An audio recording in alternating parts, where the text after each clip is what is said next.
everybody, I'm Ryan, and today we're going to talk about nuances with the Dimir Bounce deck in Standard. So these are different play patterns and weird things you should probably know if you're just picking up the deck. Maybe it's something that you don't necessarily know even though you're playing the deck, and it's definitely something that you need to know if you're playing against Dimir Bounce in Standard. First off, the core of the deck, and this is important to know, is bouncing your own things that have awesome enter the battlefield effects. So using things like This Town Ain't Big Enough or Fear of Isolation, I think that's what the card is called. Hey, good for me, I know card names.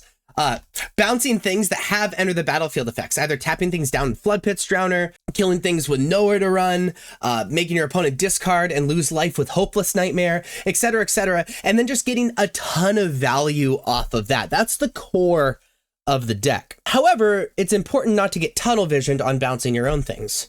Remember, This Town Ain't Big Enough, you can pay 5 mana and just bounce 2 of your opponent's things. I've won plenty of games where you just like have a bunch of creatures, your opponent have blockers, and you just go 5 mana, get rid of your blockers, kill you. It happens all the time.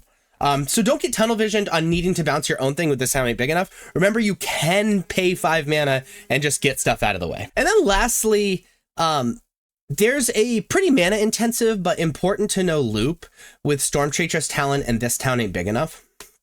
So if you play Storm Chaser's Talent, you get an otter. Maybe you've played a This Town Ain't Big Enough, or you use This Town Ain't Big Enough for value, so it's in your graveyard. You can level up Storm Chaser's Talent with 4 mana to get This Town Ain't Big Enough back to your hand. And then you can pay 2 mana to bounce Storm Chaser's Talent and something else, either your opponent's thing or your own thing or whatever, to return that to your hand. Replay Storm Chaser's Talent for 1 mana,